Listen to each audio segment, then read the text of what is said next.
শ্রদ্ধাবান উপাসক উপাসিকাগণ, গত পর্বে আপনারা শুনেছিলেন রাজা ওই চারজনের কুপরামর্শে মহাসৎ পণ্ডিতকে হত্যা করার জন্য নির্দেশ দিয়েছিলেন। তো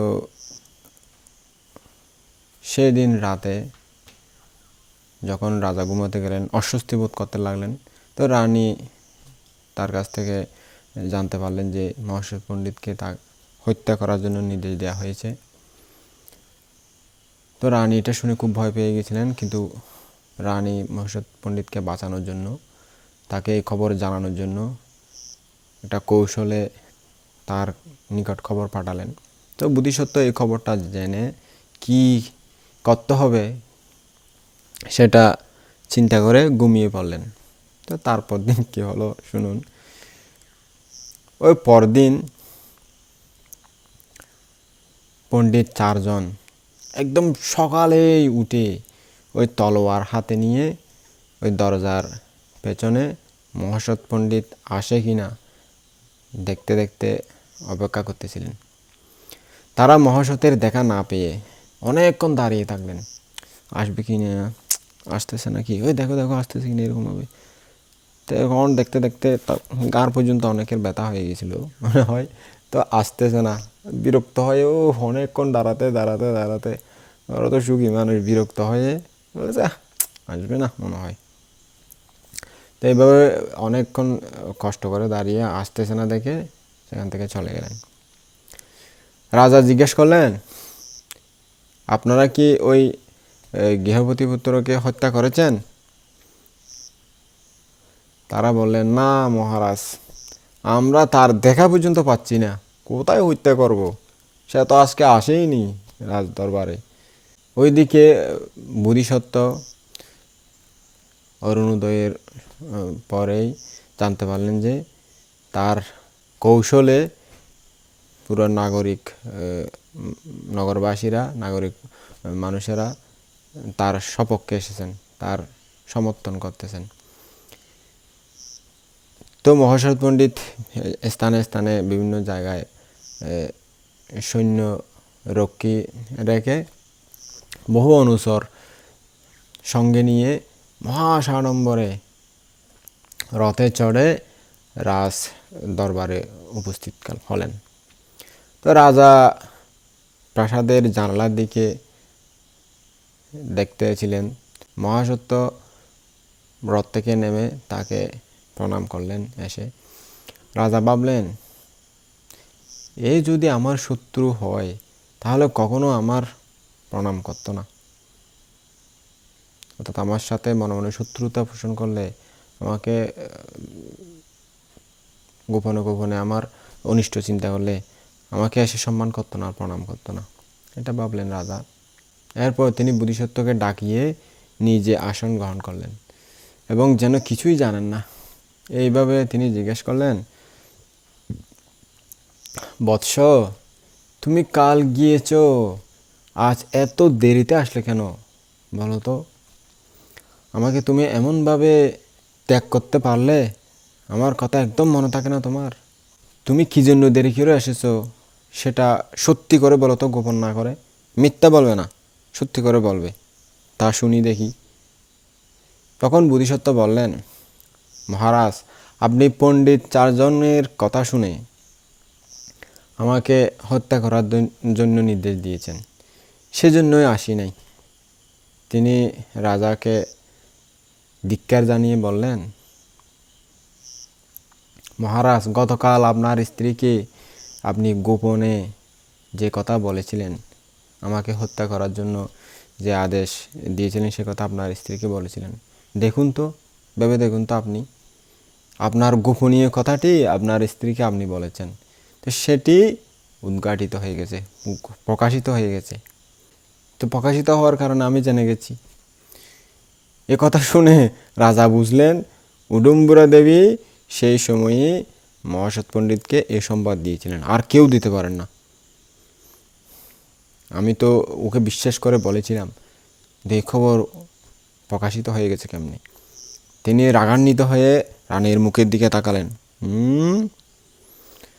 তা দেখে মহাসৎ পণ্ডিত বললেন, মহারাজ, আপনি রানীর প্রতি কেন রাগ করতেছেন? আমি অতীত, অনাগত, ভবিষ্যৎ সমস্তই জানি। আচ্ছা, মানলাম মহারাজ যে আপনার রহস্য আপনার স্ত্রী প্রকাশ করেছে, কিন্তু আচার্য, সেনক, পুকুশ, দেবেন্দ্র, গোবিন্দ, এদের রহস্য আমাকে কে বলেছে? ভেবে দেখুন তো, আমি কিন্তু এদের রহস্য জানি। এরপর তিনি সেনকের রহস্য বললেন, মহারাজ, শালবনে সেনক যে কাজ করেছিল, যে মহাপাপ করেছিল, সেই মহাপাপের কথা তার বন্ধুকে বলেছিল। সেই গোপনীয় কথা সে প্রকাশ করলো, সেই কথাও আমি জানি। আমার শোনা হয়েছে তিনি কি বলেছে, কোথায় কি করেছে না করেছে সব আমি জানি। তো রাজা সেনকের দিকে তাকিয়ে জিজ্ঞেস করলেন, একথা সত্য কি সেনক? সেনক বললেন, হ্যাঁ মহারাজ, সত্য বটে। রাজা তখনই তাকে, হে, নিয়ে যাও একে। হ্যাঁ, লোভে একটা নারীকে হত্যা করে ফেলেছে, আমি তো এতদিন জানিও না কে হত্যা করেছে, কে হত্যা করেছে খুঁজতেছি, এখনই একে জেলখানা নিয়ে যাও, বন্দিশালা নিয়ে যাও। এরপর বোধিসত্ত্ব পুক্কুশের রহস্য বললেন, বলছে, মহারাজ, পুক্কুশের উরুর মধ্যে স্পর্শের অযোগ্য একটা কুষ্ঠরোগ নামক একটা রোগ আছে। সে এটা গোপন রেখে আপনার কাছে বাস করতেছে। আপনি তাকে কত সদয় করেন, কত ব্যবহার করেন, কিন্তু আপনি জানতে পারবেন না সেরকম রোগ যে ওর রয়ে গেছে। তো সেটাও আমি জানলাম, ও নিজের বাইকে বলেছিল, সে কথাও আমি জানতে পারলাম। রাজা পুকুশের দিকে তাকিয়ে জিজ্ঞেস করলেন, এ পুকুশ, এ কথা সত্য কি? তো তিনি বললেন, হ্যাঁ মহারাজ, সত্য বটে, ঠিকই বলেছেন। ব্যাকল, তোর মাথায় গায়ে আমি এতদিন কাছে কাছে রাখি, তোকে মাঝে মাঝে আমি আমার পাশে রাখি, চি, এ একটা জঘন্য রোগ নিয়ে তুই আমার সামনে, হ্যাঁ যা, এদেরকে একেও জেলখানায় পাঠিয়ে দে। দুষ্ট, এতদিন বলিস না। তো এরপর বোধিসত্ত্ব গোবিন্দের রহস্য প্রকাশ করে দিলেন। বলছেন, মহারাজ, ওই গোবিন্দ, আপনি তো ওনাকে আপনার পণ্ডিত হিসাবে রেখেছেন, কিন্তু উনি মাঝে মধ্যে যক্ষ আশ্রিত হয়ে যান। ওইটা একটা ভয়ঙ্কর রোগ, ওই দেবতা আকৃষ্ট হয়ে যায় আর কি, যক্ষ আশ্রিত হয়ে যায়। তখন এই রহস্য তিনি তার নিজের পুত্রকে বলেছিলেন। তো সেটাও আমি জানতে পারলাম। তো রাজা জিজ্ঞেস করলেন, সত্য কি গোবিন্দ? মহারাজ, সত্য বটে, মাফ করুন মহারাজ। কি, এই যক্ষাস্থিত রোগ নিয়ে তুই আমার রাজ দরবারে এখনো পর্যন্ত বাস করতে চাস? দুষ্ট কোথাকার, এত জঘন্য রোগ নিয়ে এভাবে করস, এরকম জীবনযাপন করস, আমি তো এতদিন জানতে পারিনি। এই যাও, একে নিয়ে যাও, জেলখানায় পরে দাও, দুষ্ট কোথাকার। তাই বলে রাজা তাকে জেলখানায় পাঠিয়ে দিলেন। তো সবার শেষে বোধিসত্ত্ব দেবেন্দ্রের রহস্য উদ্ঘাটন করলেন। বলছেন, মহারাজ, আটপরে যে মহামণি একটা ছিল আপনার রাজপ্রাসাদে, তা আপনার বংশধর যারা আগে ছিল তারা ব্যবহার করতেন, ওটা রেখে গেছেন, যেটা দেবরাজ ইন্দ্র দিয়েছিল। তো সেই মণি দেবেন্দ্রের হাতে কিভাবে চলে গেল? আপনি অনেক খোঁজাখুঁজি করেছেন, কোথাও পাননি। কিভাবে চুরি হয়ে গিয়েছিল, কার বাড়িতে গেল, সেটাও আমি জানি। তিনি এই কথা তার মাকে বলেছিলেন। তখন রাজা বললেন, কিরে দেবেন্দ্র, এটা কি সত্যি? হ্যাঁ মহারাজ, সত্য, মাফ করুন মহারাজ, মাফ করুন। কি, আমি খুঁজতেছি মণিটা কোথায় গেল, কোথায় গেল, তুই চুরি করে তুই ব্যবহার করতেছিস তাইলে? এই, নিয়ে যাও কে আমার চোখের সামনে থেকে, দুষ্ট কোথাকার, সবগুলো দেখি দুষ্ট এখানে, আমি এগুলোকে পণ্ডিত মনে করেছিলাম, হায় হায় হায়, আমি কত বড় বোকা। এভাবে করে তাই রাজা খুব আফসোস করতেছিল। তো তাকেও জেলখানায় পাঠিয়ে দিল। যারা বোধিসত্ত্বকে হত্যা করবেন বলে বলেছিলেন, তারা সকলে এখন এইভাবে বন্দি দশা প্রাপ্ত হলেন, তো জেলখানা বন্দি হয়ে গেলেন। বোধিসত্ত্ব বললেন, আমি এই জন্যই বলেছিলাম যে মহারাজ নিজের গোপন কথা অন্যকে বলতে নাই, তার আশা সিদ্ধ না হওয়া পর্যন্ত। যারা বলা যায় এই মত প্রকাশ করেছিল, এ কথা বলেছিলেন, তারা এখন মহা বিনাশপ্রাপ্ত হলেন, দেখুন তো মহারাজ। এরপর তিনি এর চেয়েও অনেক উন্নত মানের ধর্ম বুঝিয়ে রাজাকে বললেন, অনেক উপদেশ দিলেন। তা অনেকভাবে কাকে কি করা যায়, কাকে কি বলা যায়, কিভাবে রাজকার্য চালাতে হয়, কিভাবে নিজেকে সুরক্ষিত হয়, কিভাবে কোন কথা কাকে বললে কখন বলতে হয়, এই রকম অনেক সুন্দর সুন্দর ধর্ম উপদেশ রাজাকে দিয়ে অনেক সুন্দরভাবে ধর্ম বুঝিয়ে দিলেন। তো বোধিসত্ত্বের কথা শুনে রাজা ভাবলেন, এরা স্বয়ং রাজার শত্রু হয়েও বোধিসত্ত্বকে, মহাসৎ পণ্ডিতকে আমার শত্রু প্রতিপন্ন করতে চায়। তিনি রাগান্বিত হয়ে আদেশ দিলেন, যাও এই লোক চারটাকে নগরের বাইরে গিয়ে শূলার্পণ করো, তা শুলে চড়াও, নয় এদের মাথাটা কেটে নাও, মাথা কেটে শিরচ্ছেদ করো। তো পুরুষেরা তাদের হাতগুলি পেছন দিকে বেঁধে দিল এবং প্রতি 3 পথের মাথায়, 4 পথের মাথায় 100 বার আঘাত করলো। এমন মার দিল চাবুক দিয়ে, ফাঁত এইভাবে লাঠি দিয়ে চাবুক দিয়ে এমন মার দিল, এই মার দিতে দিতে ওই হত্যা করার স্থানে নিয়ে চললো। তো এটা দেখে বোধিসত্ত্ব বললেন, মহারাজ আমার একটা অনুরোধ আপনি রক্ষা করুন, একটা কথা শুনুন। বলছে, বলো বৎস। মহারাজ এই 4 জন ব্যক্তি আপনার বহুদিনের মন্ত্রী, আপনার রাজদরবারে পরামর্শদাতা। আমি না আসার আগেও আপনার এখানে ছিল ওরা, এদের অপরাধ আপনি ক্ষমা করুন। রাজা তার অনুরোধ রক্ষা করলেন এবং পণ্ডিতদেরকে ডাকিয়ে আনিয়ে তাদেরকে বোধিসত্ত্বের হাতে দাস রূপে নিয়োজিত করলেন। তো বোধিসত্ত্ব তাদেরকে দাসত্ব থেকে মুক্তি দিলেন, অর্থাৎ দাস হিসাবে তাদেরকে রাখলেন না।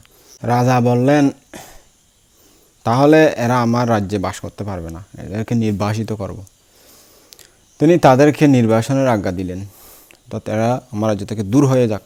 তখন বোধিসত্ত্ব আবার বললেন, মহারাজ এই অজ্ঞানন্দদেরকে আপনি ক্ষমা করুন না প্লিজ।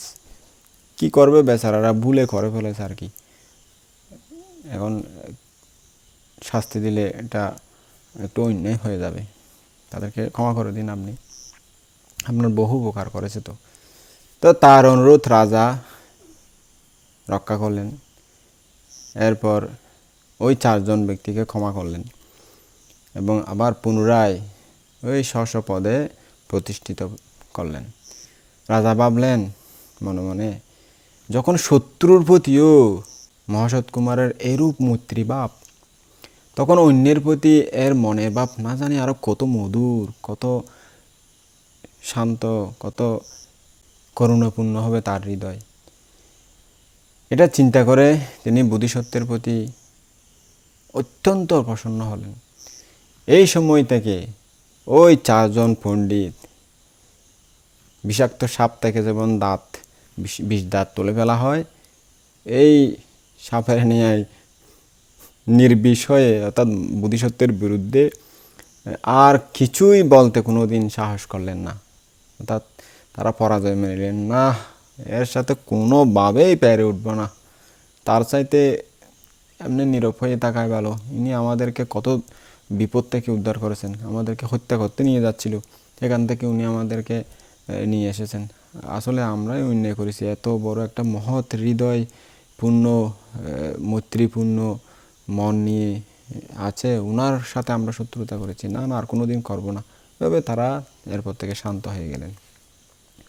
তো এই সময় থেকে বোধিসত্ত্ব রাজার অর্থধর্ম অনুশাসক হলেন, অর্থাৎ অর্থ ধর্ম বিভিন্ন বিষয় নিয়ে রাজাকে উপদেশ দিতেন। তিনি ভাবতেন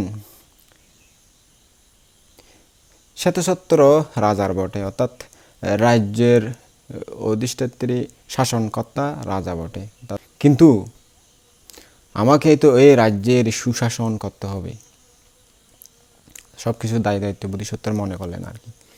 এই রাজ্য রক্ষার দায়িত্ব তো আমারই, উনি তো রাজা বটে। তো এরপর তিনি চিন্তা করলেন আমাকে সবসময় অপ্রমত্ত হয়ে চলতে হবে, অর্থাৎ সজাগ থেকে চলতে হবে, যাতে রাজ্যের কোনো ক্ষতি না হয়, অনিষ্ট না হয়।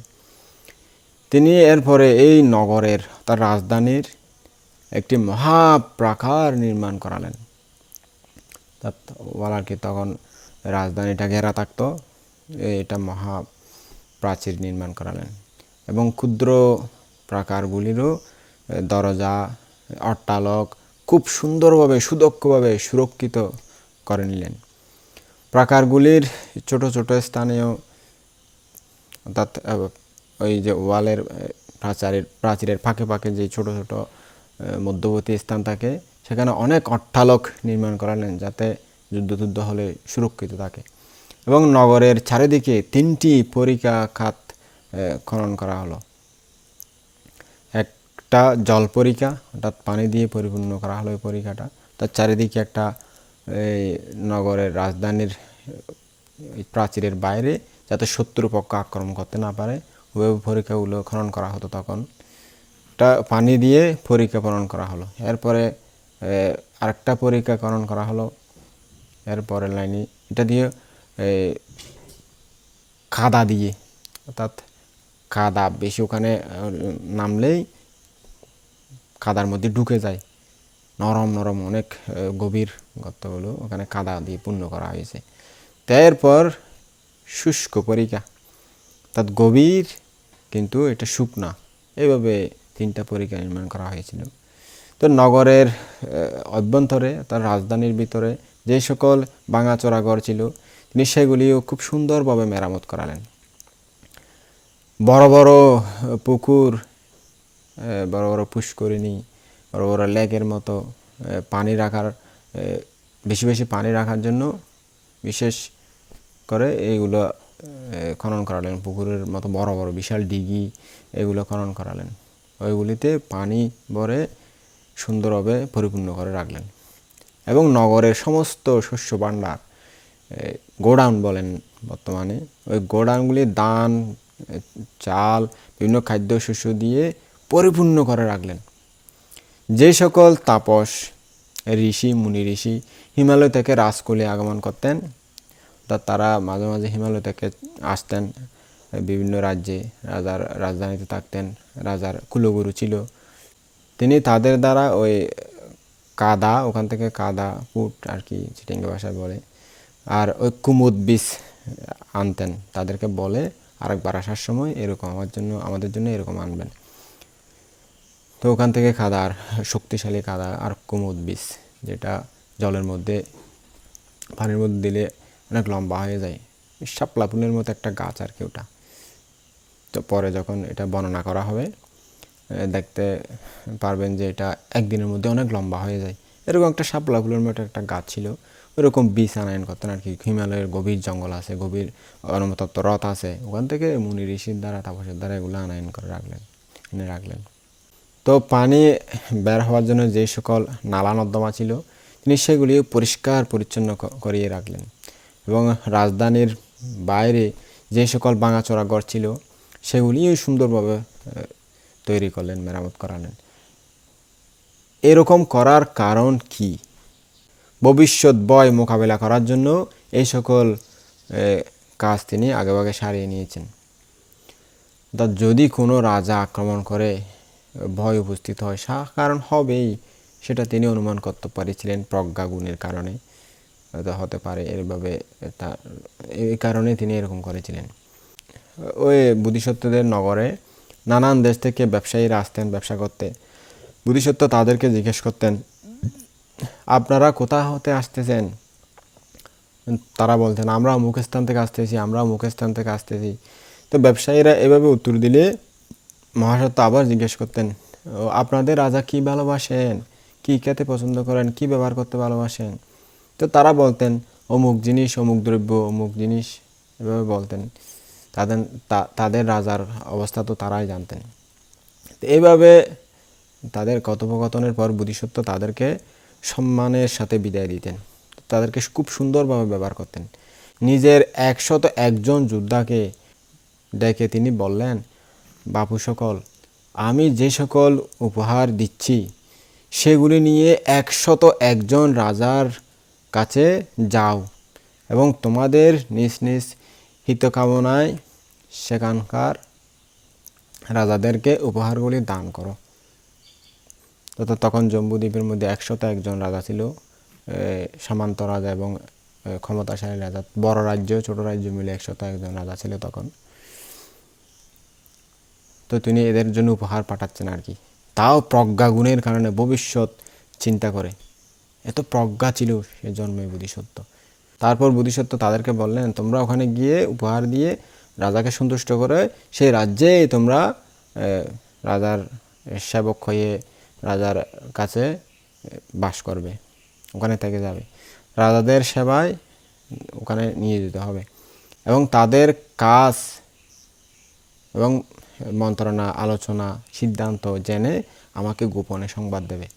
আমি তোমাদের স্ত্রী পুত্রের সব ভরণ পোষণ দেখে নেব, তোমাদেরকে কিছু চিন্তা করতে হবে না, তারা সুখেই থাকবে এখানে। তিনি কোনো রাজাকে উপহার দেওয়ার জন্য কুণ্ডল পাঠালেন, কারো জন্য আবার সোনার পাদুকা পাঠালেন, আবার কারো জন্য সোনার মালা নির্মাণ করালেন।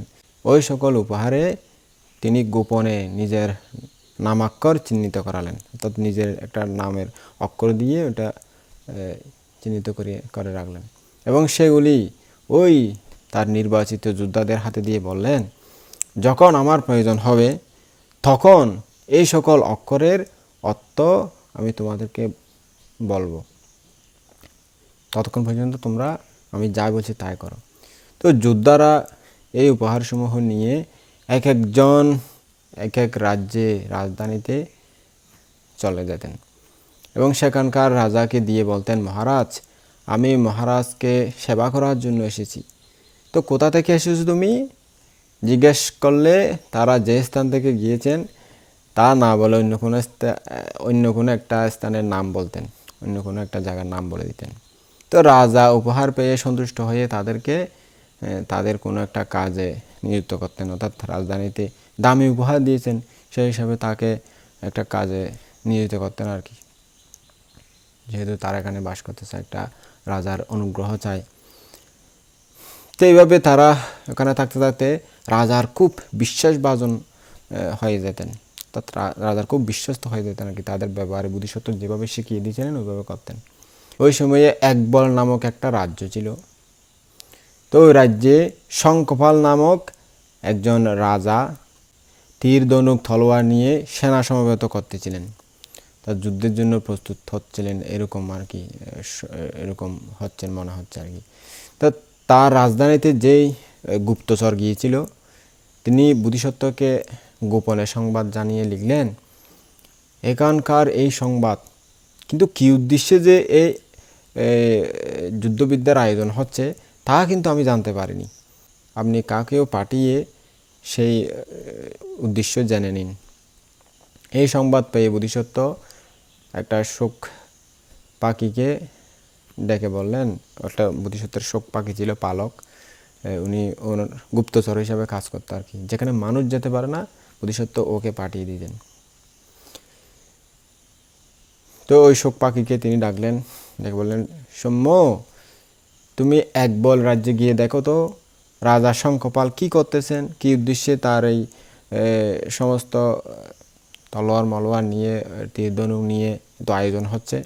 এরপর সমস্ত জম্বুদ্বীপ পরিভ্রমণ করে ঘুরে ফিরে আমাকে সমস্ত বৃত্তান্ত জানাও, কোথাও কী হচ্ছে। তিনি ওই শোক শাবককে মধু মিশানো ভালো ভালো খাবার খাওয়ালেন, যা ওই শোকের ভালো খাদ্য। তার পাকা দুটিতে অনেক উন্নত মানের ঔষধি গুণযুক্ত তেল মালিশ করে দিলেন এবং ওই পূর্ব দিকের জানালা খুলে তাকে ওই জানালা দিয়ে ছেড়ে দিলেন। ওই শোক পাখিটি একবল রাজধানীতে গিয়ে সেই চরের মুখে সমস্ত বৃত্তান্ত শুনে জম্বুদ্বীপের কোথায় কি হচ্ছে অনুসন্ধান করতে করতে কাম্পিল্য রাজ্যের উত্তর পঞ্চাল নামক রাজধানীতে উপস্থিত হলেন। উত্তর পঞ্চালে তখন চূড়নী ব্রহ্মদত্ত নামক এক ব্যক্তি রাজত্ব করতেন। কৈবত্য নামে এক প্রাজ্ঞ ও সুপণ্ডিত ব্রাহ্মণ তার অত্তধর্ম অনুশাসক ছিলেন। তখন একদিন কৈবত্য সকালবেলা ঘুম থেকে উঠে দ্বীপের আলোকে অলঙ্কৃত এই শয্যাসন দেখে, এই সাজানো গোছানো রুম দেখে ভাবতে লাগলেন, আমার এই এত ঐশ্বর্য প্রকৃতপক্ষে কার?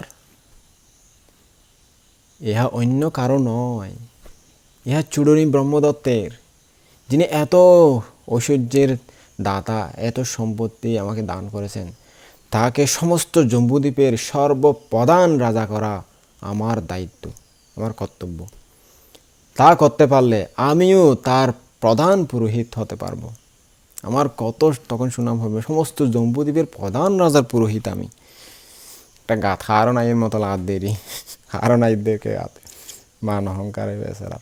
এরূপ চিন্তা করে তিনি সকাল হওয়া মাত্রই রাজার নিকট গিয়ে জিজ্ঞেস করলেন, মহারাজ, আপনার ভালো ঘুম হয়েছে তো আজকে?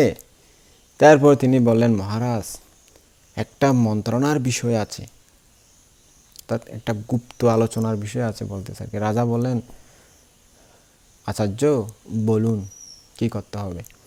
মহারাজ, নগরের মধ্যে নীরব স্থান পাওয়া অসম্ভব, চলুন আমরা উদ্যানে যাই। তো রাজার একটা উদ্যান ছিল, এখনকার মনে করেন পার্ক আর কি, বাগান বাড়ি যেটা বলে, এরকম আর কি, নিজস্ব একটা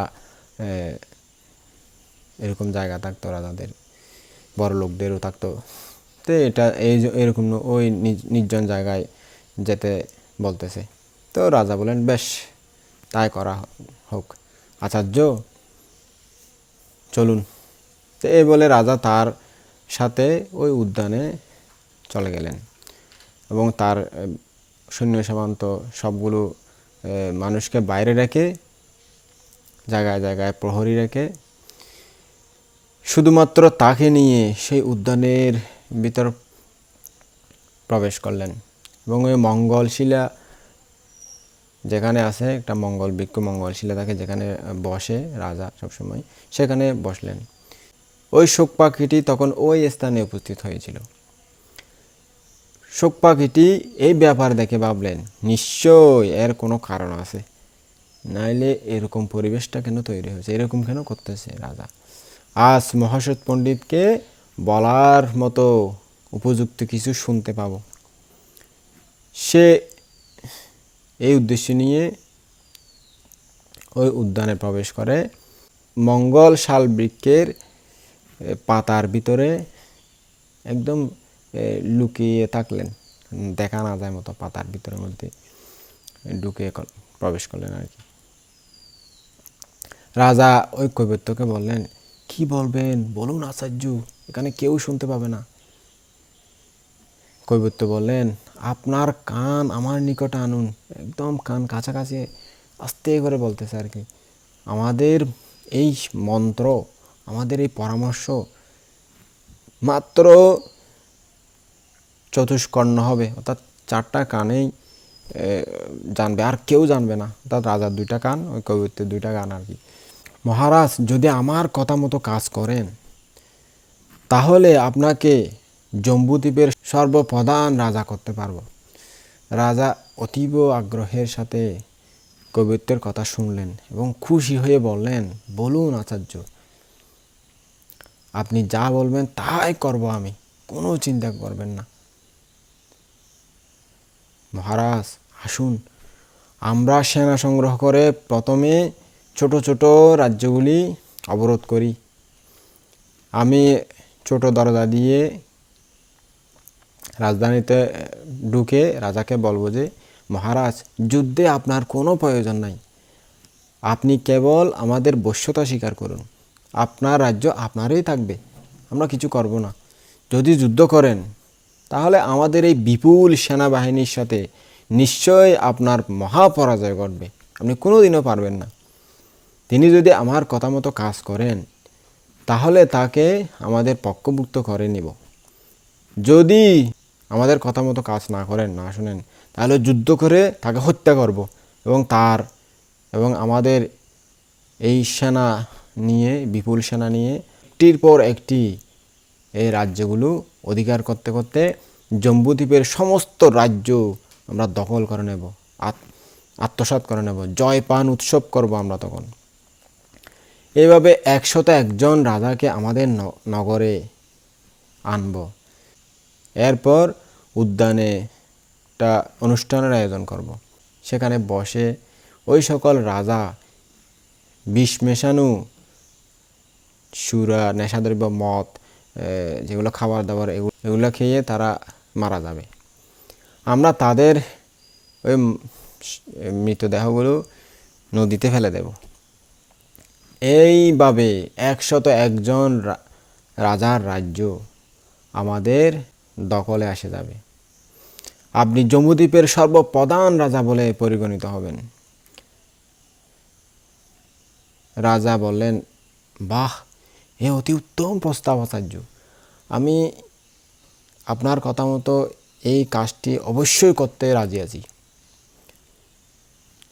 মহারাজ, মন্ত্র কিন্তু চতুষ্কোণ থাকা চাই, কাউকে এই কথা জানাবেন না, ইহা যেন মনে থাকে, আর কেউ যেন ইহা জানতে না পায়। মহারাজ, আপনি অপেক্ষা না করে তাড়াতাড়ি যুদ্ধযাত্রা করুন। রাজা সন্তুষ্ট হয়ে বললেন, হ্যাঁ প্রভু, আমি তাই করতেছি, আপনার নির্দেশ মতো সব শুরু করতেছি। ওই শোক পাখিটি সমস্ত শুনতেছিল গাছের পাতার আড়াল থেকে। তাদের মন্ত্রণা যখন শেষ হলো, সেই আলোচনাটি যখন শেষ হলো, সে ওই উপর থেকে কৈবত্যের উপর পায়খানা করে দিল। কৈবত্য, এটা কি, এই বলে উপরের দিকে তাকাতে ওই শোক পাখিটি আবার পায়খানা করে দিল তার মুখের মধ্যে। তারপর হা হা বিচ্ছিরি বিচ্ছিরি এরকম করতে হচ্ছে, বেচারা এরকম ওই দৌড়ো পাখিটা, সবার পাখিটাকে হচ্ছে এমন জোরে উড়ে গেল, তাকে আর ধরতে পারলো না। তখন ওই শোক পাখিটি বলল, আরে কৈবত্য, তুমি মনে করেছো তোমাদের কথা চতুষ্কোণ থাকবে, অর্থাৎ তোমাদের দুজনের মধ্যে সীমাবদ্ধ থাকবে, কিন্তু এখন এটা 6 কর্ণ হয়ে গেছে, অর্থাৎ আমিও 2 কানে শুনে ফেলেছি। তো এটা পরবর্তীতে দেখবে যে 8 কানের হয়ে গেছে, অর্থাৎ আমি গিয়ে আমার গুরু, আমার প্রভু মহাশ্বেত পণ্ডিতকে এ কথা জানাবো। এটা মনে মনে বলতেছে আর কি। তখন ওই কবিত্ব, তো ধরো ধরো ধরো, ওই পাখিটিকে যে কোনো প্রকারেই ধরো, সে সর্বনাশ করবে, আমাদের গুপ্ত মন্ত্রণা সে জেনে জেনে সবাইকে বলে দিতে পারে। তো চিৎকার করতে লাগলো, কিন্তু ওই শোক পাখিটি এত স্পিডে উড়ে গেল যে তাকে আর ধরতে পারে না। সে উড়ে উড়ে উড়ে ওই মিথিলায় গিয়ে মহাসৎ পণ্ডিতের ঘরে ঢুকে বসলো। তো ওই পাখিটির একটা নিয়ম ছিল যে কোনো স্থান থেকে কোনো সংবাদ নিয়ে আসলে, কোনো খবর নিয়ে আসলে, উহা যদি শুধুমাত্র মহাসৎ পণ্ডিতের নিকটেই বলা কর্তব্য মনে হতো, তবে সে তার কাঁধের উপর উড়ে গিয়ে বসত। আর যদি ওই খবর অমরা দেবীরও শোনা উচিত বলে মনে হতো, তবে সে তার কোলে গিয়ে বসত। এবার সে তার কাঁধের উপর গিয়ে বসলো। তো এই সংকেতে ওখানকার যারা বোধিসত্ত্বের সাথে লোক ছিল, তারা মনে করলো যে এটা কোনো গোপনীয় কথা আছে, সেজন্য ওই পাখিটি বোধিসত্ত্বের কাঁধে গিয়ে বসছে। কাজে তারা সে স্থান থেকে চলে গেল। বোধিসত্ত্ব তাকে নিয়ে প্রাসাদের সবচেয়ে উঁচু ভবনে, উঁচু তলায় উঠে বললেন, বৎস, কি দেখেছো, কি শুনেছো, বলো আমাকে। সে বলল, প্রভু, আমি সমস্ত জম্বুদ্বীপে আর কোথাও কোনো রাজা থেকে ভয়ের কারণ দেখতে পাইনি, কিন্তু উত্তর পঞ্চাল নগরে চূড়ানী ব্রহ্মদত্তের পুরোহিত রাজাকে উদ্যানে নিয়ে গিয়ে এক চতুষ্কর্ণ মন্ত্রণা করেছেন। আমি গাছের পাতার ভিতরে বসে তার মুখে পায়খানা করে চলে আসলাম সে কথা শুনে। এরপর সে যা দেখেছিল এবং যা শুনেছিল সমস্ত কথাগুলো বোধিসত্ত্বের নিকট সবিস্তারে বলল। বোধিসত্ত্ব জিজ্ঞেস করলেন, রাজা পুরোহিতের প্রস্তাবে সম্মতি দিয়েছেন কি? শোক পাখিটি বলল, হ্যাঁ, তিনি সম্মতি দিয়েছেন। তিনি আরও উৎসাহ বোধ করেছেন, হ্যাঁ হ্যাঁ, আমি 101 রাজাকে মেরে জয় পান উৎসব করব, 101 রাজাকে মেরে সমস্ত রাজ্য আত্মসাৎ করব। অনেক খুশি হয়েছেন ওনার বুদ্ধিতে। তো মহাসৎ শোক পাখিটির ক্লান্তি দূর করলেন এবং তাকে আরামদায়ক বিছানা দিয়ে ওই সোনার পিঞ্জরে শুয়ে রেখে ভাবতে লাগলেন, কৈবর্ত মনে হয় জানে না যে আমি মহাসৎ কীরকম স্বভাবের লোক। আমি তার মন্ত্রণাটি, তার এই সিদ্ধান্তটি কিছুতেই কাজে পরিণত হতে দেব না। নগরে যে সমস্ত গরিব দুঃখগ্রস্ত লোক বাস করত, মহাসৎ পণ্ডিত তাদেরকে সরিয়ে নগরের বাইরে স্থান করে দিলেন এবং রাজ্যের জেলা থেকে এবং রাজধানীর উপকণ্ঠবাসী ধনী, ধনশালী, খ্যাতিমান যারা গৃহস্থ ছিল, সংসারী ছিল, তাদেরকে আনিয়ে রাজধানীর মধ্যে বাসস্থান করে দিলেন। তিনি বহু ধন ধান্য, খাবার দাবার বিশাল পরিমাণে সঞ্চয় করে রাখলেন বিপদের সম্ভাবনা দেখে। এদিকে চূড়নী ব্রহ্মদত্ত কৈবর্তের পরামর্শ অনুসারে চতুরঙ্গিনী সেনাসহ যুদ্ধযাত্রা করে একটি নগর অবরোধ করলেন। কৈবর্ত ওই পূর্বের নিয়ম অনুসারে কৌশলে ওই নগরে প্রবেশ করে সেখানকার রাজাকে বুঝিয়ে দিলেন যে যুদ্ধ করলে তার অনিষ্টের সম্ভাবনাই বেশি। ওই রাজা চূড়নী ব্রহ্মদত্তের বশ্যতা স্বীকার করলেন, তাদের মেনে তার ক্ষতি হবে জেনে।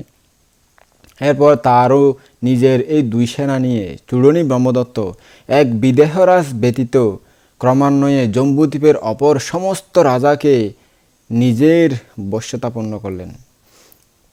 বোধিসত্ত্বের চরেরা সংবাদ দিতে লাগলেন, ব্রহ্মদত্ত এতগুলি রাজধানী অধিকার করলেন, আপনি সাবধান হবেন। ব্রহ্মদত্ত 7 বছর 7 মাস 7 দিনে বিদেহ ব্যতীত সমস্ত জম্বুদ্বীপের সমস্ত রাজ্য জয় করে। ওই কৈবর্তকে বললেন, আচার্য চলুন আমরা মিথিলায় গিয়ে বিদেহ রাজ্য জয় করি এবার। কৈবর্ত বললেন, মহারাজ, যে নগর, যে রাজধানীটি মহাসৎ পণ্ডিতের বাসস্থান, আমরা তা অধিকার করতে সমর্থ হব না, পারবো না কোনোদিনও। মহাসৎ বহু প্রাজ্ঞ এবং উপায় কৌশল। কৈবর্ত ব্রহ্মদত্তের নিকট একে একে মহাসতের গুণাবলী এমনভাবে বর্ণনা করলেন যে মনে হলো যেন আকাশে চাঁদ উঠেছে। কৈবর্ত নিজেই উপায় কৌশল ছিলেন। তিনি ব্রহ্মদত্তকে বোলাবার জন্য বললেন, মিথিলা রাজ্যের আয়তন তো খুব ছোট, সমস্ত জম্বুদ্বীপের আধিপত্য আমাদের পক্ষে যথেষ্ট মহারাজ, মিথিলায় আমাদের কী প্রয়োজন। তিনি রাজাকে এভাবে বুঝিয়ে দিলেন।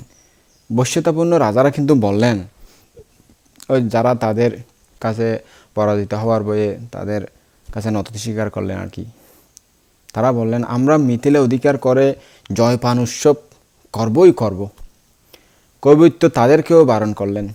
তিনি বললেন, মিথিলা গ্রহণ করলে আমাদের কি লাভ বলুন তো, সেখানকার রাজা এক হিসাবে আমাদের অনুগতও বটেন, চলুন আমরা উত্তর পঞ্চালে ফিরে যাই। কৈবর্ত রাজাদেরকে এরূপ বুঝালেন। তারাও তার কথা মতো ফিরে যাচ্ছিলেন। যেতে যেতে তারা রাজধানীতে পৌঁছে গেলেন। তখন মহাসতের চরেরা তার নিকট সংবাদ পাঠালেন যে ব্রহ্মদত্ত 101 অনুগত রাজার সাথে মিথিলায় না গিয়ে নিজেরাই রাজধানীতে ফিরেছেন। এর উত্তরে মহাসত্য লিখে পাঠালেন, এখন হতে ব্রহ্মদত্ত কখন কি করেন তা আমাকে জানাইও। এদিকে ব্রহ্মদত্ত এখন কি করবেন, কৈবর্তের সাথে তা মন্ত্রণা করতে লাগলেন, পরামর্শ করতে লাগলেন। সিদ্ধান্ত নিলেন যে এখন জয় পান উৎসব করতে হবে। সেজন্য রাজ উদ্যান অলঙ্কৃত করা হলো, তা সাজিয়ে গুছিয়ে এমন দিব্যধামের মতো করা হলো। রাজা বৈত্যদেরকে আজ্ঞা দিলেন, উদ্যানে 1000 বাণ্ড পূর্ণ করে মদ রাখো, নানান রকম মাছ মাংস বিভিন্ন রকম মদের সাথে খাওয়া যায় এরকম খাওয়ার পরিপূর্ণ করে রেখো, আয়োজন করো সব কিছু। মহাসতের চরেরা এই সংবাদও তাকে জানালেন, কিন্তু সুরার সঙ্গে বিষ মিশিয়ে যে রাজাদের প্রাণান্ত করতে হবে, রাজাদের মেরে ফেলবেন, এই কথাও তারা জানতেন না। মহাসত্য কিন্তু ওই শোক পাখিটির মুখে এই চক্রান্ত আগেই জেনে গিয়েছিলেন। তিনি চরদেরকে লিখে পাঠালেন, কোন দিন সুরা উৎসব হবে নিশ্চিত জেনে আমাকে সংবাদ দিবে। চরেরা জেনে তাকে সংবাদ দিলেন। তা শুনে মহাসৎ ভাবলেন, আমার মতো ব্যক্তি জীবিত থাকতে এতগুলি রাজা একসাথে মৃত্যুবরণ করবে, এটা তো বেশি বড়ই পরিতাপের বিষয়। আমি এই সকল ব্যক্তির সহায় হব, অর্থাৎ এদেরকে আমি মারতে দেব না, যে কোনোভাবেই এদেরকে আমি বাঁচাবো। 1000 যোদ্ধা তার সঙ্গে এক সময়ে জন্মগ্রহণ করেছিল। তিনি যখন পূর্ব জবা মধ্য গ্রামে জন্মগ্রহণ করেছিলেন, তখন একসাথে তার বন্ধু যে সহায় জন্মগ্রহণ করেছিল, তারা সবাই তার মতো বুদ্ধিমান যোদ্ধা হয়ে এক বীর হয়েছিল। তিনি তাদেরকে ডাকিয়ে বললেন, ভাই সকল, চূড়নী ব্রহ্মদত্ত নাকি উদ্যান সজ্জিত করে 101 রাজার সঙ্গে সুরাপান করতে ইচ্ছা করেছেন, অর্থাৎ মদ খেয়ে নেচে গিয়ে এনজয় করার জন্য উৎসাহ করেছেন।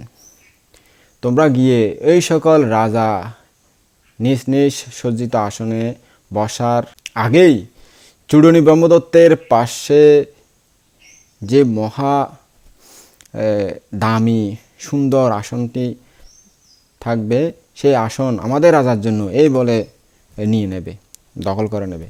ওই সকল রাজার লোকেরা জিজ্ঞেস করবে, তোমরা কার লোক?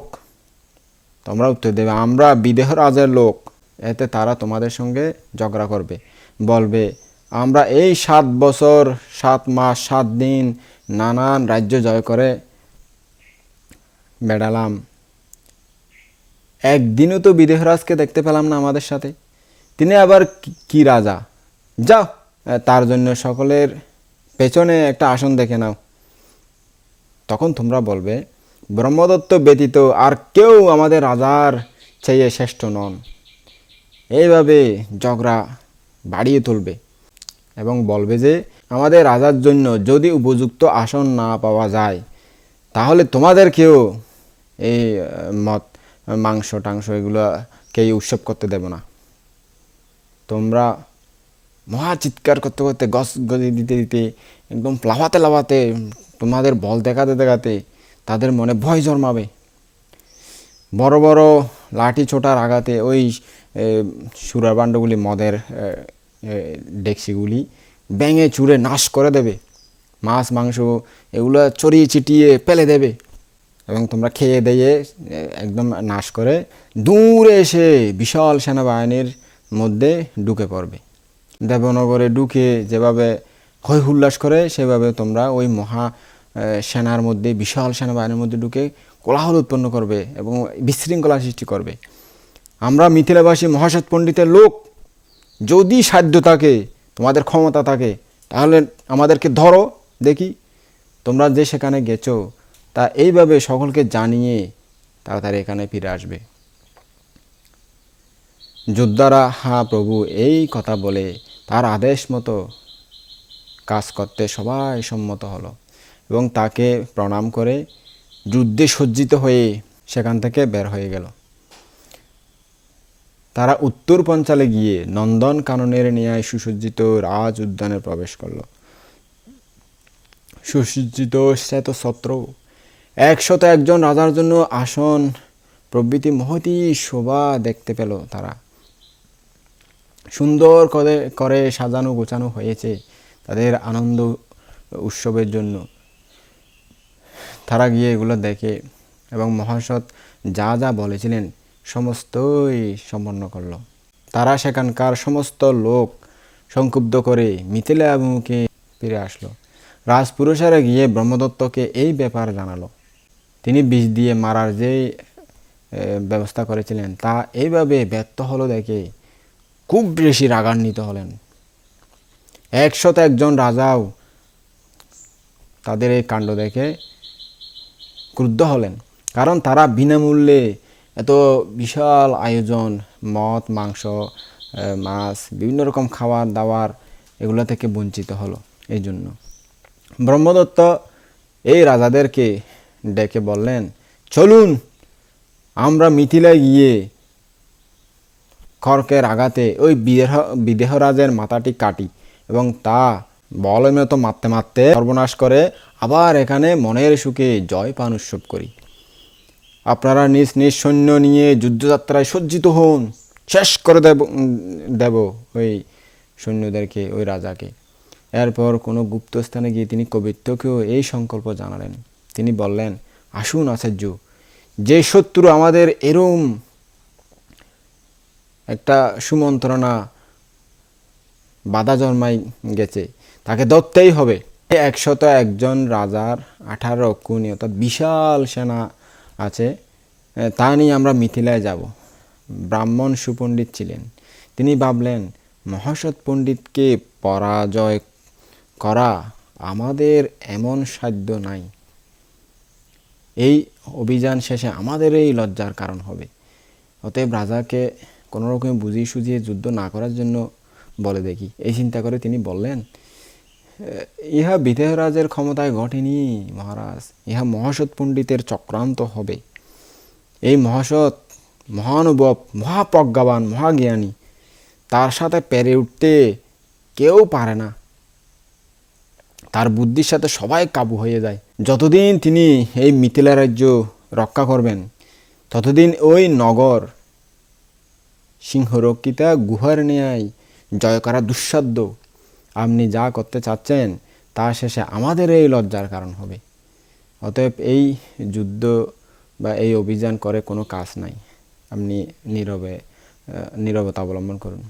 রাজা কিন্তু ক্ষত্রিয় স্বভাব সুলভ, অভিমানবশত এবং ঐশ্বর্যমদে মত্ত হয়ে বললেন, সে মহাসৎ কি করবে? তিনি ওই কৈবত্যের কথায় কান না দিয়ে, তার উপদেশ গ্রহণ না করে 101 রাজাকে নিয়ে ওই 18 অক্ষৌণী বিশাল সেনা সজ্জিত হয়ে যুদ্ধযাত্রা করলেন। কৈবত্য রাজাকে নিজের উপদেশ মতো চালাতে অক্ষম হয়ে ভাবলেন, রাজাদের ইচ্ছার বিরুদ্ধে হওয়া চলা উচিত নয়, কাজেই তিনিও রাজার সঙ্গে চললেন আর কি। এদিকে সে 1000 যোদ্ধা এক রাতেই মিথিলায় ফিরল। উত্তর পঞ্চারে যে কাণ্ড করে এসেছে মহাসত্যকে তা জানালো। তিনি প্রথমে যেসব চর পাঠিয়েছিলেন তারাও চিঠি লিখে জানালেন যে চূড়ামণি ব্রহ্মদত্ত বিদেহরাজকে বন্দী করার জন্য 101 রাজার সঙ্গে নিয়ে যুদ্ধযাত্রা করেছেন মিথিলা জয় করার জন্য। আপনি সাবধান হবেন। এরপর ক্রমাগত সংবাদ আসতে লাগলো, ব্রহ্মদত্ত আজ অমুক স্থানে কাল অমুক স্থানে পৌঁছেছেন, এত দূর এসেছেন, আর বেশি দূরে নাই, অমুক দিন তিনি মিথিলায় উপস্থিত হবেন। এই সকল সংবাদ পেয়ে মহাসৎ অধিকতর সাবধান হলেন। বিদেহরাজ লোকপরম্পরায় শুনলেন যে ব্রহ্মদত্ত নাকি তার রাজধানী অধিকার করতে আসতেছেন, তার সাথে যুদ্ধ করে রাজধানী জয় করার জন্য আসতেছেন। অবিলম্বে একদিন সন্ধ্যা হতে না হতেই ব্রহ্মদত্ত শত সহস্র উল্কা জ্বালিয়ে সমস্ত মিথিলাপুরী ঘিরে ফেললেন। তিনি নগরের চারিদিকে প্রাকারের আকারে এক এক লাইনে হাতি, এক এক লাইনে রথ, এক এক লাইনে ঘোড়া সব সজ্জিত করে রাখলেন এবং জায়গায় জায়গায় এক এক দল যোদ্ধা রেখে দিলেন। তার সৈনিকগণ হুঙ্কার করতে লাগলেন, লাফাতে লাগলেন, তাদের বল ইজ্জত এগুলো দেখাতে লাগলেন, তাদের ক্ষমতা প্রকাশ করতে লাগলেন, চিৎকার করতে লাগলেন, নাচতে লাগলেন, গর্জন টর্জন করতে লাগলেন। আততায়ীদের দীপালোকে ও যুদ্ধাবরণের আভাসে 7 যোজনায়তন মিথিলা নগরী সমুদ্ভাসিত হলো, আলোকিত হলো আর কি। হাতি, ঘোড়া, রথ, সৈন্য, বাদ্য বাজনা প্রভৃতির শব্দে পৃথিবী যেন পেটে যাচ্ছে এমন মনে হলো সবার। সেনক প্রভৃতি 4 পণ্ডিত প্রকৃত ব্যাপার তখনও জানতেন না। তারা মহাকোলাহল শুনে রাজার নিকট গিয়ে বললেন, মহারাজ, ভয়ঙ্কর কোলাহল শোনা যাচ্ছে, কি কাণ্ড ঘটেছে তা জানতে পারি নাই। ব্যাপারটা তো জানা আবশ্যক মহারাজ। ইহা শুনে রাজা বললেন, মনে হয় ব্রহ্মদত্ত এসেছেন। তিনি প্রাসাদ থেকে জানালা খুলে বাইরের দিকে দেখে বুঝলেন যে সত্যি সত্যি ব্রহ্মদত্ত এসেছেন। এত দিনে আমাদের প্রাণ গেল, হায় হায় ভগবান। ব্রহ্মদত্ত কালকে আমাদের সকলের প্রাণ কেড়ে নেবে, সকলকে হত্যা করে রাজ্য দখল করে নেবে। বোধিসত্ত্ব ব্রহ্মদত্তের উপস্থিতি জানতে পারলেন। তিনি নির্ভয়ে সিংহের ন্যায় এদিক সেদিক ঘুরতে ঘুরতে নগরের সমস্ত অংশে যোদ্ধারক্ষী এগুলো নিয়োজিত করে রাজাকে আশ্বাস দেওয়ার জন্য প্রাসাদে গেলেন। রাজাকে নমস্কার করে এক পাশে বসলেন। তাকে দেখে রাজা আশ্বস্ত হলেন, একটু মনে বল পেলেন আর কি। তিনি ভাবলেন, আমার এই পুত্র মহাসৎ পণ্ডিত বিনা আর কেউ আমার উপস্থিত এই দুঃখ মোচন করতে পারবে না। তিনি বললেন, বাবা মহাসৎ, এত বিশাল সেনা নিয়ে এই পঞ্চাল রাজা ব্রহ্মদত্ত আমাদের রাজধানী অবরোধ করল। হাতি ঘোড়া রথ সৈন্য, বিশাল এই সেনা, বিভিন্ন রকম যোদ্ধার আওয়াজ শোনা যাচ্ছে, হই হুল্লোড় শোনা যাচ্ছে, বিশাল তাদের রব, বিশাল তাদের আওয়াজ টাওয়াজ। এখন কি করতে হবে? ওরা কি করতেছে? এত গর্জন করতেছে কেন? রাজা ভয় পেয়ে কথাগুলো বলতেছে না, বলছে কি হবে, আমরা তো সবাই মারা যাব, কালকে তো আমাদেরকে সবাইকে মেরে ফেলবে, কিভাবে শাস্তি দেবে কি জানি, মাথাটা কাটবে, হাত পা কাটবে, কোথায় কিভাবে শাস্তি দিয়ে আমরা সবাই মারা যাবো, আমার রাজ্য শেষ, আমি সর্বনাশ, কি করব, সব শেষ, আমার এতদিনে আমার সর্বনাশ হলো। এভাবে বিলাপ করতে লাগলেন। রাজার কথা শুনে বোধিসত্ত্ব ভাবলেন, আর এই রাজা মরণভয়ে খুব ভয় পেয়ে গেছেন। যেমন রোগীর শরণ চিকিৎসক, ক্ষুধার্তের শরণ হলো ভোজন, পিপাসার্তের শরণ হলো পানীয়, সেইরূপ এই রাজারও শরণ আমি ছাড়া অন্য কেউ নয়। অতএব একে আশ্বাস দেওয়া যাক। এই স্থির করে বোধিসত্ত্ব মন শিলাতলস্থ সিংহের ন্যায় গম্ভীর নাদে বললেন, কোনো ভয় নাই মহারাজ, আপনি নিশ্চিন্ত মনে রাজসুখ সেবা করতে থাকুন, রাজসুখ ভোগ করতে থাকুন, আপনার কোনো চিন্তা নেই, যা করার আমিই করব। লোকে যেমন, মানুষেরা যেমন ডিল টিল মেরে কাক তাড়িয়ে দেয়, অথবা দনু হাতে যেমন বানর টানর এগুলা বিভিন্ন প্রাণী তাড়িয়ে দেয়, আমিও সেরূপ আমার বুদ্ধি বলে এই অষ্টাদশ অক্ষুণী বিশাল সেনাবাহিনী, বিশাল সৈন্যদেরকে, বিশাল রাজাদের এই বিশাল লোকসংখ্যাকে এমনভাবে পালাতে বাধ্য করব যে কেউ নিজের একটা কাপড় পর্যন্ত নিয়ে যেতে পারবে না। নিশ্চিন্তে থাকুন মহারাজ, আপনি কোনো ভয় করবেন না, বিশ্রাম লুন, খান দান ফুর্তি করুন, মনের শান্তিতে আনন্দ বিনোদন উপভোগ করুন, আপনি রাজার মতো রাজা থাকুন, আপনার কোনো চিন্তা নাই, যা করার আমি করব। ওই উত্তর পঞ্চালকে এমন শাস্তি দেব না, আপনি দেখে অবাক হয়ে যাবেন। রাজাকে এভাবে আশ্বাস দিয়ে মহাসৎ পণ্ডিত প্রাসাদের বাইরে গেলেন এবং নগরে উৎসব বেরি বাজাতে বললেন। তিনি নাগরিকদেরকে বললেন, তোমরা কোনো চিন্তা করিও না, এক সপ্তাহ পর্যন্ত মালা গন্ধ সুগন্ধি দ্রব্য ভোগ করো, পান করো, মদ খাও, উৎসব করো, নাচো গাও, আনন্দ ফুর্তি করো। রাজধানীর মধ্যে যেখানে সেখানে মানুষেরা ইচ্ছা মতো প্রচুর মদ পান করুক, যার খুশি যার যে ইচ্ছা আনন্দ করুক, কোনো যাতে তাদের দুঃখ মনে নাই সেভাবে চলুক, চিৎকার করুক, গর্জন করুক, আনন্দ বিনোদন করো, হাসি খুশিতে বরে তুলুক। এইগুলো করতে যেই খরচ হবে, তোমরা যার যেরকম ইচ্ছা খুশি আনন্দ বিনোদন নিয়ে ব্যস্ত থাকো, এগুলো করতে যা খরচ লাগে, যত টাকা পয়সা লাগে, সব কিছু আমি দেব, এই রাজভাণ্ডার থেকে দেওয়া হবে। আমার নাম মহাসৎ পণ্ডিত, আমার কি ক্ষমতা একবার দেখো তোমরা। তাইলে এই কথা শুনে রাজধানীবাসীরা খুব সন্তুষ্ট হলো, আশ্বস্ত হলো। তারা তো ভয় পেয়ে গিয়েছিল, কালকে কি হয় না কি হয় এরকম ভাবে। তো এরপর এইভাবে ওই বোধিসত্ত্বর কথা শুনে তারা তারপর আমোদ প্রমোদ আনন্দ বিনোদন করতে শুরু করে দিল। কোনো কিছু অভাব নাই, শুধু হাসতেছে, কাঁদছে, দাচ্ছে, মদ খাচ্ছে, নাচতেছে, গাচ্ছে, দৌড়াদৌড়ি করতেছে, হই হুল্লাস করতেছে, যারা নগরের ওই বাইরে বাস করতো, তার রাজধানীর বাইরে বাস করতো, তারা এই নাচ গানের শব্দ শুনতে পেল। ওই পেছনের দরজা দিয়ে এই সাধারণ মানুষেরা নগরের মধ্যে প্রবেশ করতে লাগলো। ওই ছোটো ছোটো কতগুলো দরজা থাকতো, ওগুলো দিয়ে শূন্য প্রবেশ করতে পারে না, কারণ বেশি মারা যায়। শুধু যারা একজন একজন করে ঢুকতে পারে, এরকম একটা পথ আর কি। তো শত্রু ছাড়া অন্য কোনো লোক দেখলে তাকে বন্দি করার কোনো নিয়ম ছিল না, তার বোধিসত্ত্ব বলে দিয়েছিলেন আর কি। তো কাজেই বাইরের ওই মানুষগুলো নগরের ভিতর, রাজধানীর ভিতর যেতে পারলো। তারা নগরে প্রবেশ করে উৎসবমত্ত নাগরিকদের দেখতে লাগলো।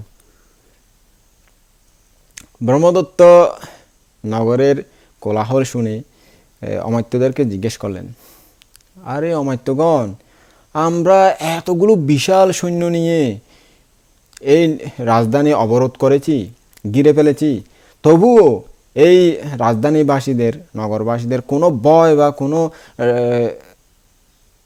ডরের কোনো লক্ষণ দেখা যাচ্ছে না। তারা মহানন্দে, মনের খুশিতে নাচ গান বিনোদন এগুলো সব করতেছে, চিৎকার করে করে তাদের হৈ হুল্লাস এটা জানান দিচ্ছে। এর কারণ কি বলুন তো? এদের মনে ভয় কেন নাই? তার নিকট বোধিসত্ত্বের যে সকল গুপ্তচর ছিলেন, ওই যে আগে 101 জন, রাজার কাছে 101 জন পাঠিয়ে দিয়েছিলেন গুপ্তচর, তারা মিথ্যা বলে এই প্রশ্নের উত্তর দিলেন, মহারাজ, আমরা একটা কাজের জন্য ওই পেছনের দরজা দিয়ে নগরের মধ্যে প্রবেশ করেছিলাম, এবং ওই উৎসবরত লোকসমূহ দেখে জিজ্ঞেস করলাম,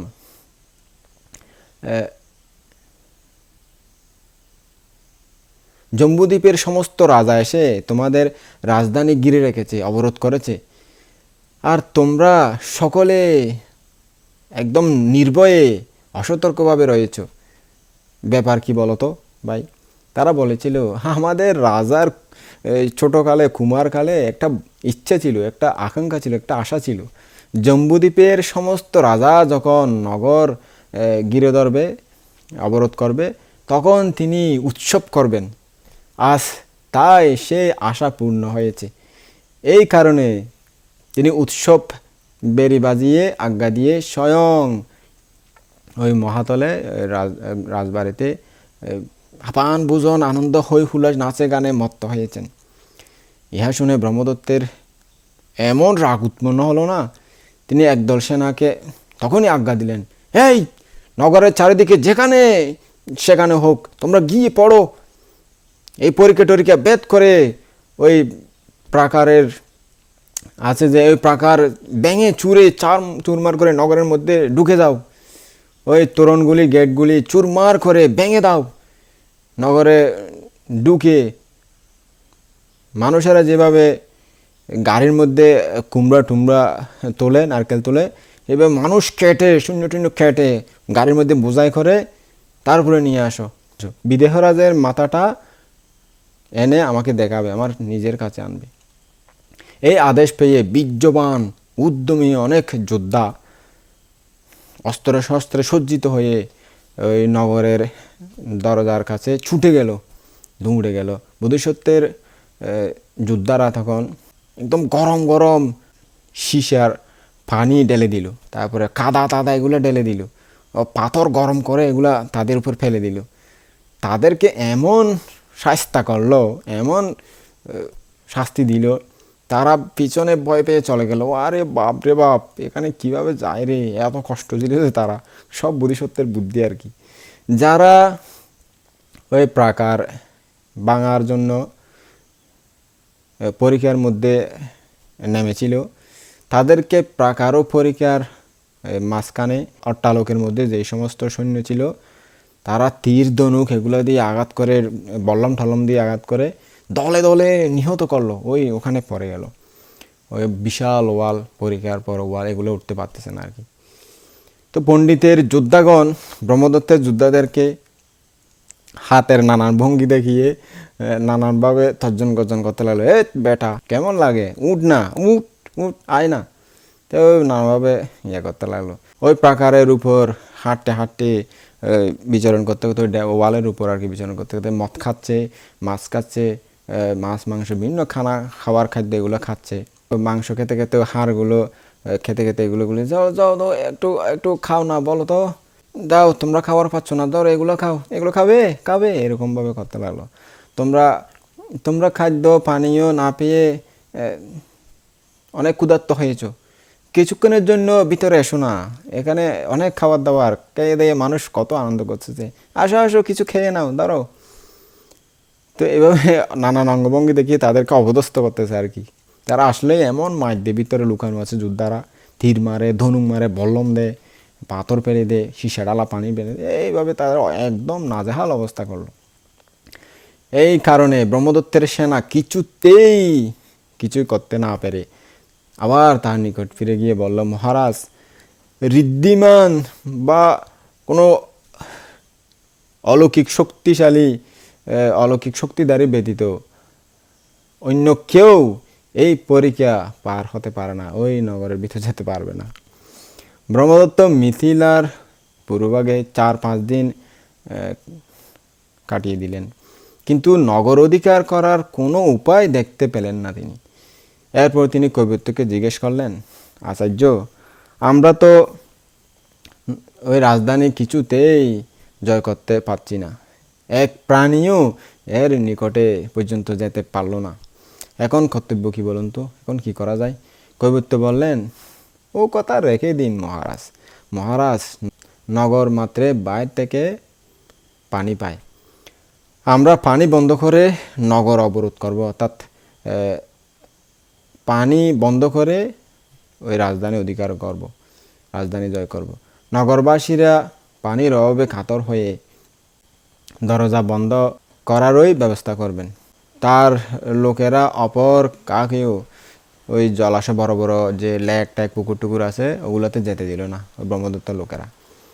বোধিসত্ত্বের গুপ্তচররা একটা চিঠি লিখে এই খবর তীরের আগায় বেঁধে ওই শরটি মেরে ওই রাজধানীর ভিতরে ঢুকিয়ে দিলেন। বোধিসত্ত্ব প্রথমেই নির্দেশ দিয়ে রেখেছিলেন যে যে কেউ স্বরের আগায় চিঠি দেখতে পায় সে যেন তা নিয়ে তাড়াতাড়ি বোধিসত্ত্বের কাছে, মহাসৎ পণ্ডিতের কাছে নিয়ে আসে। কাজে যখন একজন যোদ্ধা ওই তীরটি দেখতে পেল, তখনই সে উহা তুলে বোধিসত্ত্বকে দেখালো। তিনি ব্রহ্মদত্তের উপায় জেনে ভাবলেন, মহাসত্যের যে কত পাণ্ডিত্য তা তো ব্রহ্মদত্তের জানা নাই। তিনি 60 হাত লম্বা একটা বাঁশ 2 ভাগ ছিঁড়ে ফেরে এর ভিতরে ওই গিরাগুলি কাটিয়ে ফেললেন এবং ওই 2 খণ্ড পুনরায় আবার জুড়ে দিয়ে চামড়া দিয়ে বাঁধিয়ে তার উপর ওই কাদা মাটি লিপে দিলেন, অর্থাৎ ফুট আর কি কাদা মাটি লিপে দিলেন। ওই আগে যে বলা হয়েছিল, যারা নিয়মিত শুনতেছেন তারা বুঝবেন, তিনি ঋদ্ধিমান তাপস মুনি ঋষি দিয়ে হিমালয় থেকে কাদা ও কুমুদ বীজ এনেছিলেন। এখন এই পুকুরের তীরে সেই কাদা, সেই বীজ রোপণ করলেন তিনি এবং ওই বীজের উপর ওই বাঁশটা রেখে ওই বাঁশটি পানি দিয়ে পুড়ে দিলেন, পূর্ণ করে দিলেন। এক রাতের মধ্যেই ওই কুমুদ নল এত বৃদ্ধি পেল যে, এত বাড়ল যে তার ফুলটি বাঁশের আগায় এক বিয়াত পর্যন্ত দেখা যেতে লাগলো। তখন নলটি ওই শাপলা ফুলের মতো ডাঁড়িটি আর কি, ওটা তুলে নিয়ে তিনি নিজের চাকর বাকরদের হাতে দিয়ে বললেন, এটা ব্রহ্মদত্তকে দাও। ওই বুত্তেরা কর্মচারীরা উহা গোল করে পাকিয়ে দড়ির মতো তা ফেলে দিয়ে বললেন, ও হে ব্রহ্মদত্তের লোকজন, তোমরা খিদে মরো না, এই কুমুরটা লও, ফুলটা দিয়ে গা সাজাও, আর এই ডান্ডিটা ওই শাপলা ফুলের মতো ডান্ডিটা আর কি, ওটা দিয়ে একটু ক্ষুধা নিবৃত্তি করো, এটা খেয়ে নাও। ব্রহ্মদত্তের সেবকদের মধ্যে মহাসত্যের যে সকল গুপ্তচর ছিল, গোয়েন্দা ছিল, তাদের ওই একজন ওই কুমুদ নলটা তুলে নিলেন এবং উহা ব্রহ্মদত্তের নিকট নিয়ে বললেন, মহারাজ দেখুন দেখুন, এই ফুলের ডাঁড়িটি কত লম্বা, আগে কি এত লম্বা, এত দীর্ঘ দাড়ি কেউ কখনো দেখেছেন? কোনোদিন দেখেননি। এত লম্বা ফুল কোথা থেকে এলো মহারাজ? ব্রহ্মদত্ত বললেন, আচ্ছা মাপো তো ফুলটি, দাড়িটি সহ। তো গুপ্তচরেরা মাপলেন, মেপে 60 হাত পেলেন, অর্থাৎ 60 হাত। তো তারা একটু বাড়িয়ে বলল, মহারাজ এটা তো 80 হাত হলো, 80 হাত লম্বা দেখতেছি, এটা কোথা থেকে পেয়েছো? এরকম জিজ্ঞাসা করলে রাজা তখন একজন চর মিথ্যে কথা, বুদ্ধিসত্ত্বের চর একজন এটা মিথ্যে কথা বলে বললেন, মহারাজ আমি একদিন পানি খাওয়ার জন্য ও সুরাপান করার জন্য, এনজয় করার জন্য একটু ওই পেছনের দরজা দিয়ে রাজধানীতে ঢুকেছিলাম। দেখলাম সেখানে নগরবাসীদের জলকেলি করার জন্য একটা বিশাল পুকুর আছে। বহু লোক নৌকায় চড়ে সেখানে পুল তুলতেছে। এই কুমুদ নলটি সেই পুকুরের তীরেই জন্মেছে। গভীর জলে, অর্থাৎ মাঝখানে যদি জন্ম নিত, এটা 100 হাতের চেয়েও লম্বা হতো। ইহা শুনে ব্রহ্মদত্ত কবিত্বকে বললেন, আচার্য, পানি দিয়ে মারা এই নগরবাসীদেরকে সম্ভব নয়। এই পানি দিয়ে কষ্ট দিয়ে এই রাজধানী অধিকার করতে পারবো না, এই আশা বৃথা, আপনি এটা ত্যাগ করুন, আপনার এই বুদ্ধি দিয়ে কাজ হবে না। কবিত্ব বললেন, তবে মহারাজ আমরা শস্য বন্ধ করে নগর অধিকার করব, রাজধানী অধিকার করব। কারণ নগরবাসী মানেই, অর্থাৎ রাজধানীবাসীরা বাইরে থেকেই খাবার দাবার পেয়ে থাকে, শস্য দানা পেয়ে থাকে। বেশ, তাহাই করুন আচার্য। বোধিসত্ত্ব আগেই এই মন্ত্রণাও জানতে পারলেন, তা তো আগের মতো তীর বেঁধে তার গোয়েন্দারা পাঠিয়ে দিয়েছিল এই খবরটা। তিনি ভাবলেন, কৈবত্য ব্রাহ্মণ তো আমার পাণ্ডিত্যের প্রমাণ জানে না, আমার প্রজ্ঞার প্রভাব সে এখনো জানেনি, দেখিয়ে দেব তাকে।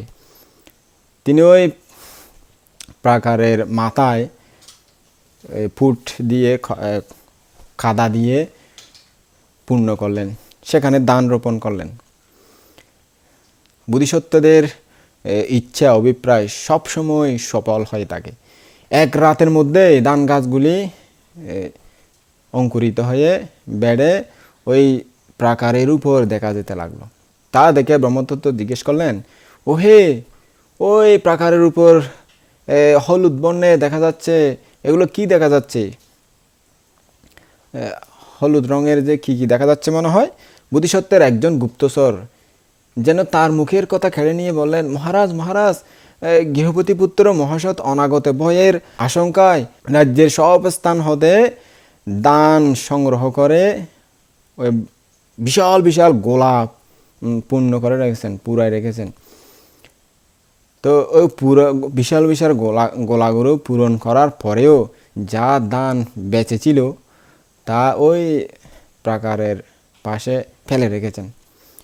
সেই ফেলে রেখা দান রোদে শুকিয়ে বৃষ্টিতে ভিজে এখন গাছে পরিণত হয়েছে। আমি একদিন কোনো কাজের জন্য ওই পেছনের দরজা দিয়ে রাজধানীতে গিয়েছিলাম এবং ওই প্রাকারের পাশে এই দানের রাশি থেকে এক মুঠ দান নিয়ে রাস্তায় ছড়িয়ে দিয়েছিলাম। ইহা দেখে আমাকে লোকেরা পরিহাস করে বলেছিল, মনে হয় তোমার খিদে পেয়েছে, কাপড়ের কোণে দান বেঁধে একটু নিয়ে যাও, বাড়িতে নিয়ে রাঁধিয়ে তারপর খাও। ইহা শুনে রাজা কবিত্বকে বললেন, আচার্য, নগর অধিকার করার জন্য ধান ক্রয় করা অসম্ভব। এখানে যেই ধান আছে বলে শুনতেছি আমাদের জীবন চলে যাবে, তবুও আমরা এই ধান ক্রয় করতে পারবো না, তাদের খাবার দিয়ে মারতে পারবো না। এই উপায়ই অনুপায়, এটাও ত্যাগ করুন। কৈবত্য বললেন, তবে মহারাজ, লাকড়ি ক্ষয় করে আমরা এই রাজ্য জয় করব। সকল নগরেই বাইরে থেকে লাকড়ি পায়, তাই করুন আচার্য। এই বলে রাজা এই প্রস্তাব অনুমোদন করলেন। বোধিসত্ত্ব আগের মতো সেই ঘটনাটিও জানতে পারলেন, সেই খবরটিও জানতে পারলেন।